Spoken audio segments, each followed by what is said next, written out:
Hi, and welcome to Between Two Synths. What's up, family? Welcome back to another episode of Between Two Synths. I'm excited to get into it, man. Yeah, me too, bro. How you been? I've been good. I've been tired. No one cares, Josh. No one cares. Don't you hate that in podcasts? We don't really care how they've been. I don't care. All right. Love you, bro. Spotify CEO Daniel Ek continues to piss off the internet by saying that making content costs $0. Yes. He was talking about the difference between long shelf life content and stuff that is here today and gone tomorrow. And he kind of just threw a little pass at saying, well, most of the content being made by artists is not long shelf life, and it costs $0 anyways to make. And then all of the artists threw poop at him and said, as you so eloquently wrote on our notes. I did. I wrote in the notes. I said, everyone threw poop at him. Yeah, it's true. They threw verbal poop at him and saying, dude, like, I spent all this money on my computer. Mm-hmm. It took me 4 to 5 hours to write this song. I was away from my family. Like, the phone, the editing software, what are you talking about? Content is free. And it's just not a good PR thing to say while everyone feels like Spotify is exploiting songwriters. So Tim Preble says, music will still be valued in 100 years. Spotify won't. It will only be remembered as a bad example of a parasitic tool for extracting value from other people's music, brackets, or content, as some grifters like to call it, close brackets. AI will seal your fate. This is chat. Ouch, man. Yeah. Those are harsh words. I mean, what's going to happen, Like, AI is going to take... Look, firstly, music shouldn't be free. Mm-hmm. Mm-hmm. So Spotify is great because it's like everyone can listen, and if you don't want to subscribe, you get a few ads. Yeah. But we're living in, like, subscription land, so we subscribe to everything. Yep. And I've lost count of my subscriptions. Me too. It's disgusting. I actually went through them recently, and I'm like, oh, that's why I'm broke. Yeah. No, whenever I'm like in a bad financial space, I'm like, let me just look at my, 25 there, 30 there. Yeah. What in the world? This annual one? It No! adds up. Yeah. I didn't resubscribe to this. Yeah. In what ways do you think AI will get rid of Spotify? Any thoughts behind that? I don't think AI is going to get rid of Spotify. Mm-hmm. I mean, Spotify is a well-known platform that people know they can go to receive their music. I don't think there could be another platform that's created with the help of AI to replace Spotify. How do you do better than free? Like, on the value, on the ladder of value for people. People love free, okay?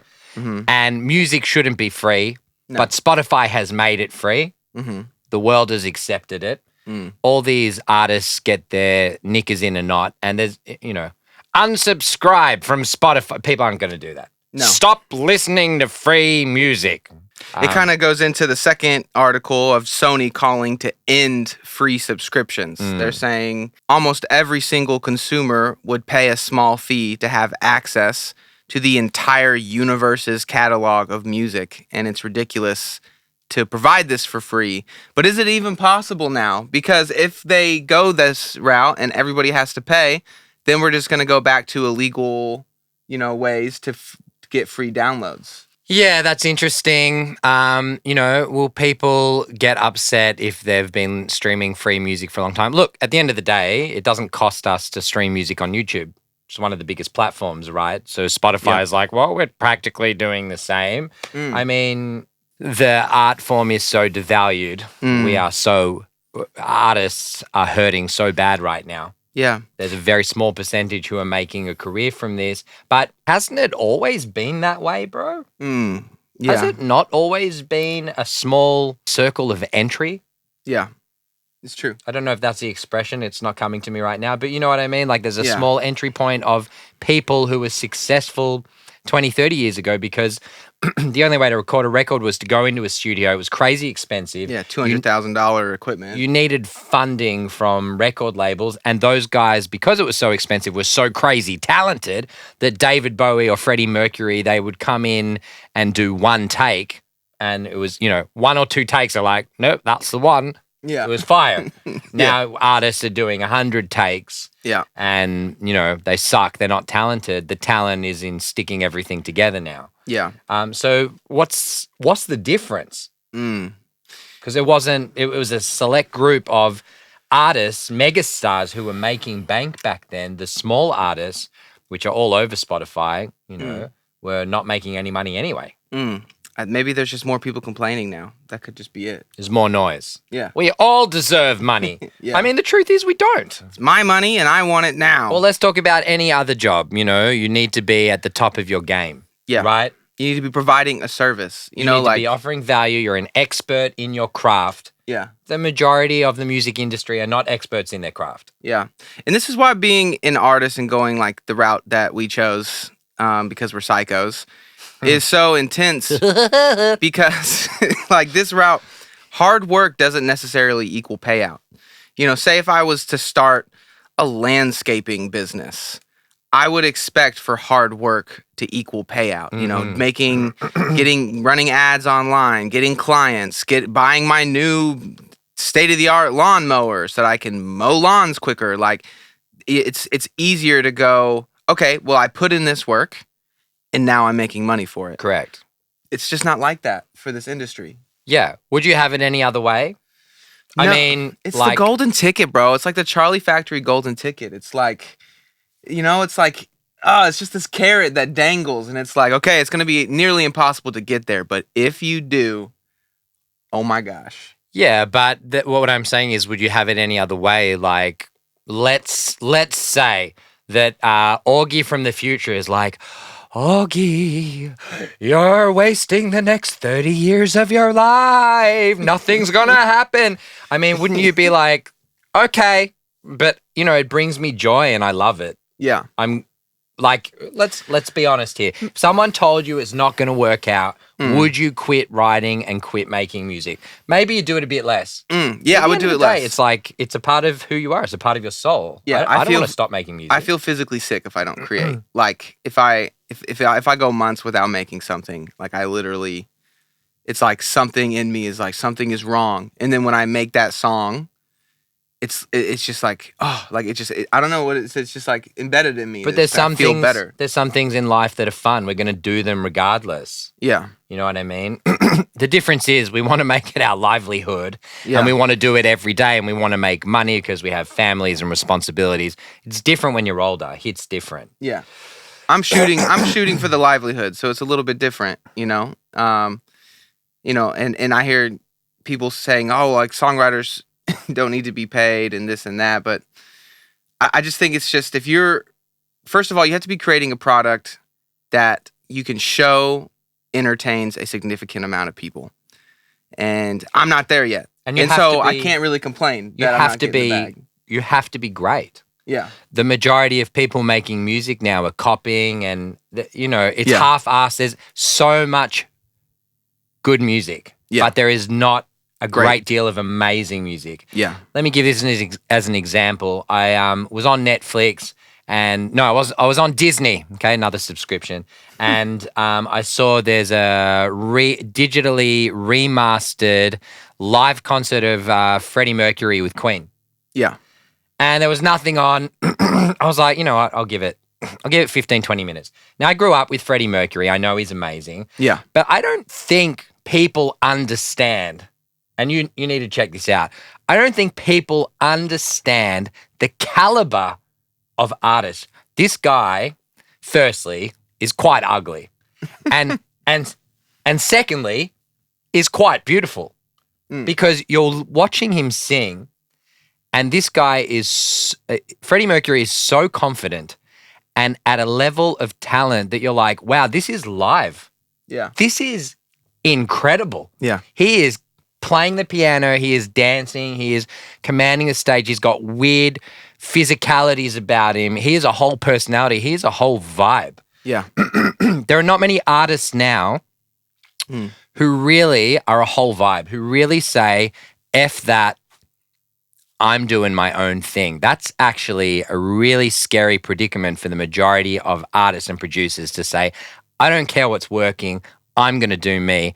Then working on that for 5 to 10 years to a point that you literally carve your own lane. At the end of the day, the majority of artists and producers are sitting in the same lane. We're all competing in this busy area of traffic. Yeah. To make a TikTok sound. To stand out. And it's like when I look at these artists from back when, they're really in a lane of their own where they're so distinguished and undeniable. It's undeniable. Yeah. There is no chance that you could have ignored Freddie Mercury back then. If you are undeniable talent, and you carve your own lane and you are so unique in yourself, like even if we look at Baby No Money, he's just 100% him. But you talk about like that's what I'm trying to figure out is like I wouldn't say Baby No Money is like that Mozart beautiful talent. You know what I mean? Like it's like when somebody asks, would you rather listen to Mozart or watch a Simpsons episode? People are like, I'd rather watch a Simpsons episode than listen to classical. But which one do you think's more beautiful? Classical music. But when we watched The Simpsons, why'd we watch it? It was different. There was nothing like it out there. Yeah. You understand? So it's like Baby No Money, he might not be Mozart, and we're not interested in everyone to be Mozart. Yeah. We are interested in different. You like when we went to that concert and we saw him, both you and I were shocked at the demographic he had at his show. Bro. It was every misfit I have never seen in Melbourne. It was literally, Baby No Money is like the weirdest white rapper out, and it was all the weirdest white people, like all in Melbourne, just all in one room. All in one room. He found his niche. So people want to be able to connect, and to connect something's different because people feel different. Yeah. Freddie Mercury and all these artists empowered people to feel something. So at the end of the day, if you're like, you got 20 mumble rappers who all sound the same. Yeah. The music sounds the same. The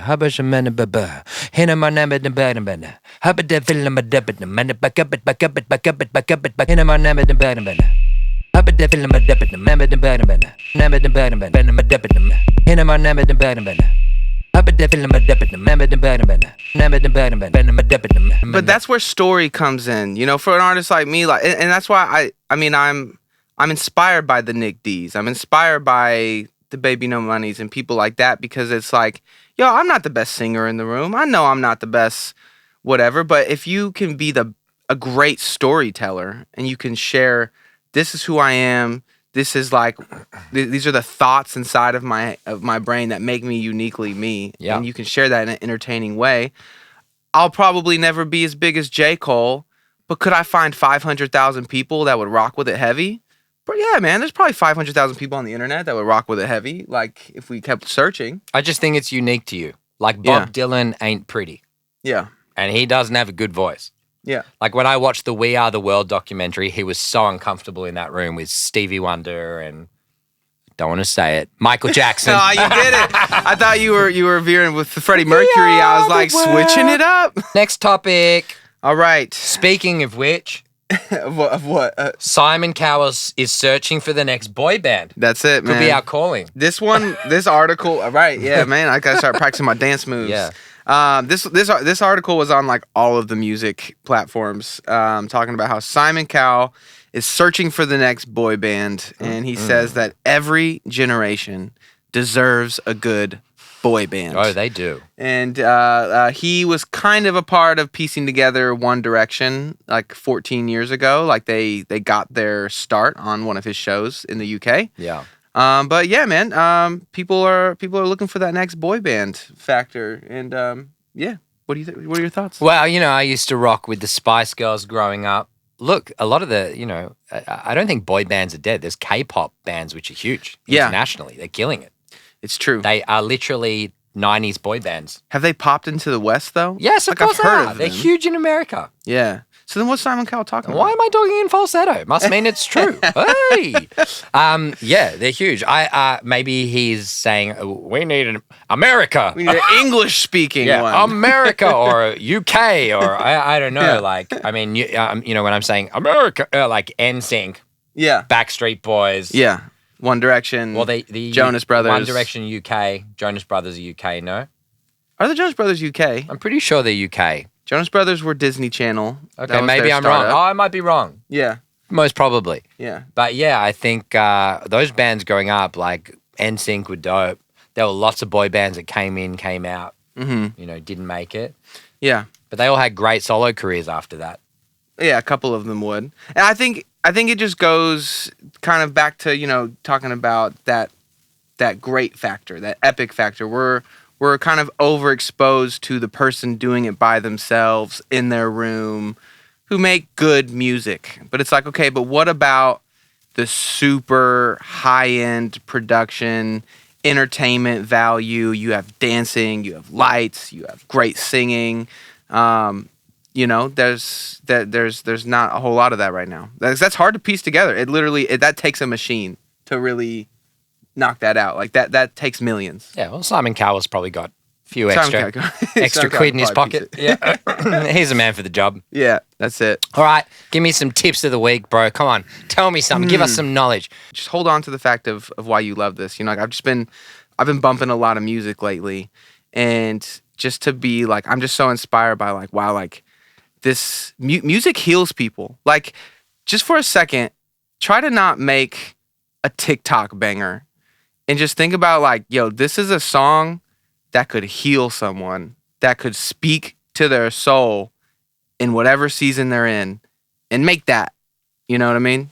My tip of the week, I'll run with that. I'll just say like, get out of your own way. Get out of your own way. Mm-hmm. No one cares about us that much that you get we get self-conscious. We're like, oh, what are people going to think? People are busy. They don't care. They're busy about themselves and doing their own thing. And man, just do your own thing. Life's too short.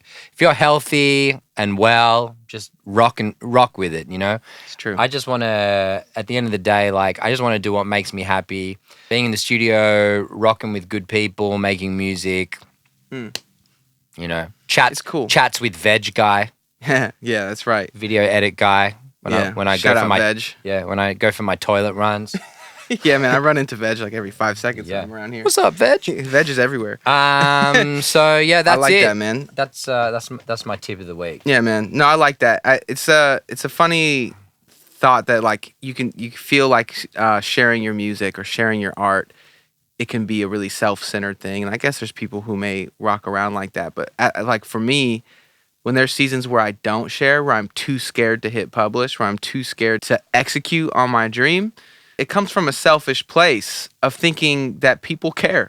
Like, you know what I mean? Yeah. But it's like you're doing a disservice to the people that, like I said, that it could be healed, who could get through just one more day by listening to your song. Like I was talking to an artist, I was talking about how, this was a few months ago, about how ads, I was like, man, but when I spend money on Instagram ads, like I get all these like weird accounts and I don't even know who's really listening to the music. And this guy, his Derek Miner, he was like, but isn't it worth it for that one person? Isn't that $50 worth it for that one person who finds you and goes, wow, like you really, like, I really connect with what you're doing. And like Spike said, man, get out of your way. It's you do it for those people. You don't do it for any of the other shenanigans. And on that note,